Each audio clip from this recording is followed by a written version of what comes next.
Hello, all. Monarch Oracle here with your daily pick a card reading for Saturday, August the 13th, 2022.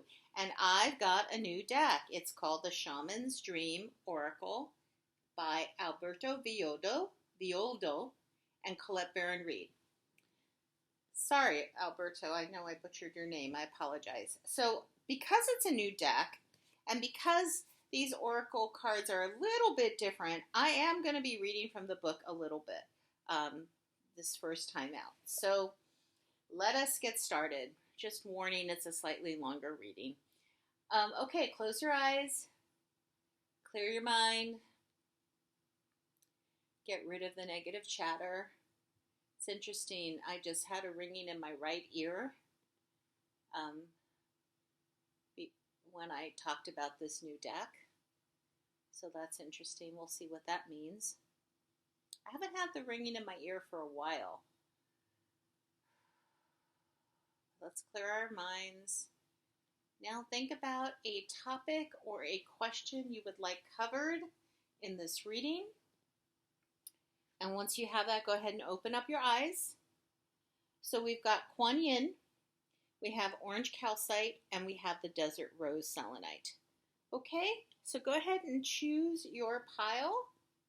I am going to get started. So I'm going to start with Kuan Yin. Just have to do this gingerly. These are heavy objects. All right.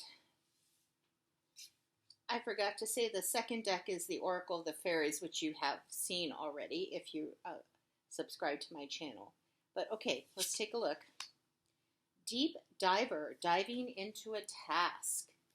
So it says, it's easy to play in the shallows where the waters are clear and you can see all that glitters by your feet. Anyone can venture here. There is little risk, nothing to discover, no dark secrets, nothing that you can't already perceive. The treasure has long been picked away, replaced by a gentle certainty. In the shallow river is safety and no surprises. Ah, but that's not who's calling you now. The deep diver invites you to take the plunge with him. You can't see the bottom, but you must swim into the dark depths to find the mystery that eludes you now. He knows where the pearls lie underneath the ancient sands. You are called to look beyond the surface of things for your answer. Let your intuition propel you into the water, allowing your memories to swirl around you and your emotions to well up as you face the unknown. Your curiosity will be your greatest guide. You'll surely discover something wondrous to bring back to everyone who is waiting by the shore. But only you will truly know the value of your discovery. Are you willing to do the work? Dive in, make the commitment to see it through, and you'll be amazed. Oh my goodness, you are asking to go deep and drill down into your emotions, your belief system, your spirituality. So let's see what the fairies are saying. I thought, mermaids are water fairies, so that makes sense. Wait for winter. During the colder months, the fairy queen of winter will help you manifest your most heartfelt wishes as long as your intentions are for the highest good of all. So this could literally be wait to do this until the winter where things are quieter, or it could also mean you're going to need to go so deep that the waters will be cold. There'll be uncharted areas of your soul. They may be very dark areas of your soul. You decide how you want to interpret that message. Okay? Kuan Yin people, that's what I've got for you.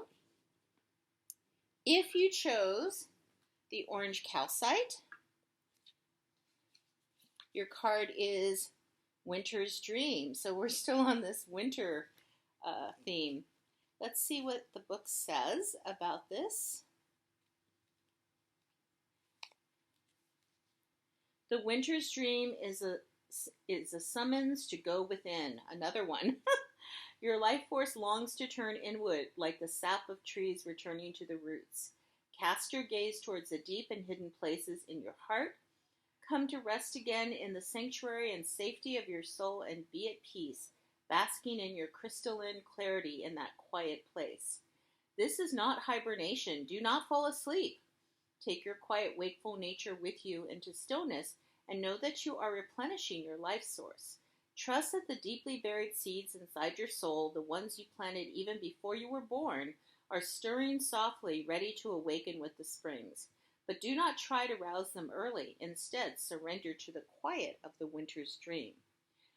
Winter's dream can lull you into a slumber where you can lose consciousness and become caught in a nightmare. Awaken, awaken. Find that easy return to wakefulness that brings you clarity. This is the time to set your priorities in order, yet not act on any of them. Allow the clarity and transparency that comes with winter's dream to permeate your heart and soul. The time for action will come later. Remember that all things are born of dreams, and your task is to wake up within the dream to lucidly guide at your chosen destination. All right, that's a pretty deep card. I love that it has the Nautilus here. Okay, so as someone who is a dreamer and really works with her dreams, I can tell you that a lot of times very scary dreams are dreams where there's a message that you are just not listening to. And so the dream scares you into listening. You can wake up, as the card says, or you can go into the dream in a more lucid way, realizing that it's a dream, and ask for whatever is scaring you. I say, the monster. Ask the monster what the message is. And usually when you confront the monster turns into something much more positive and transformative. And the message is just something you needed to hear. And it's usually not as bad as what the image in your dream is projecting onto you, if that makes sense. All right, the fairy card is abundance. Prepare yourself for incoming abundance. Release any mental blocks you may have. In fairyland and human land, there is enough abundance for everyone. So it's really releasing the things that no longer serve you here. That's the winter's dream. That's going deep into your soul, kind of like the first reading I did for the Kuan Yin pile. It's about drilling down, going into the depths of your soul and releasing that which no longer serves you. And once you're able to do that, there's great abundance in store for you. So a little bit scary in the beginning, but definitely with a major payoff in the end. Okay, calcite pile. Let's go to the Desert Rose. The card that comes up is many masks. Oh my goodness. And we do wear many masks, don't we? Let me read what it says. We live in a world where everyone we see wears a mask. We wear those masks to cover up and protect who we really are. We learn to do so because we've been conditioned to try to appear a certain way to fit into society. Masks allow us to belong, so we remain within the confines of what is expected. Masks are not inherently bad. Rather, they provide context and structure for our personalities and soul's expression. Some of us might believe that a particular mask fixed and hardened onto us is our permanent mask. We forget that we are living beings with a multitude of faces, enabling us to experience a fuller, more vibrant world. Your authentic essence doesn't want to be constrained by others' expectations anymore. Now is the time to strip away the masks you've accepted and discover who you really are. A new self is emerging, and your perception changes as you adopt new ways of being. So, I just want to address this a little bit. I grew up in New York City, as I've already mentioned, and I lived on the West Coast in California for the majority of my adult life. So I've lived in very progressive areas where I've had a lot of freedom of self-expression. But in the last 10 years or so, I've moved to very, very small towns or places that have kind of a small town atmosphere.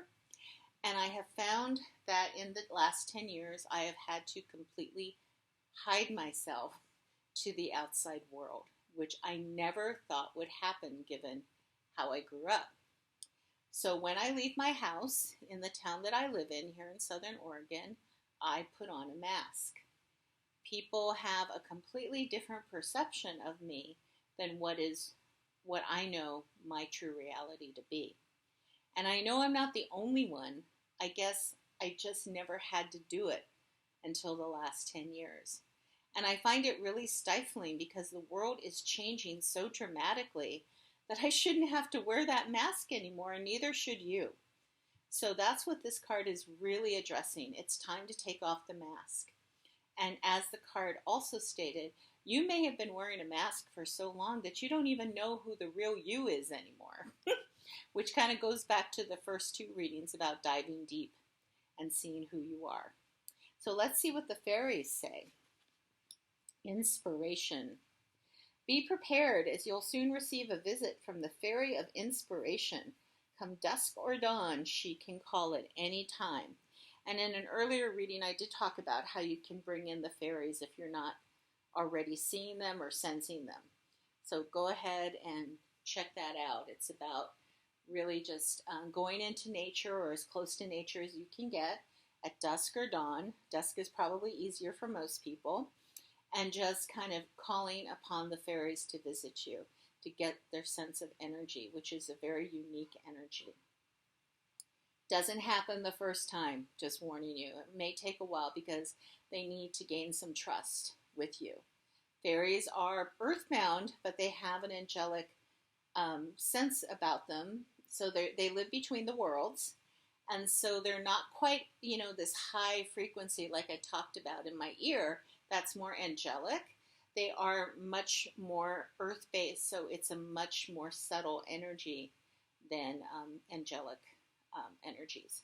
So good luck. The fairies are there to help you figure out how to take off your mask if it's been on for too long, or who you really are, or better yet, who you intend to be. Okay, everybody, that's your reading for today. Like, subscribe, and share my channel, and I'll talk to you all tomorrow. Bye.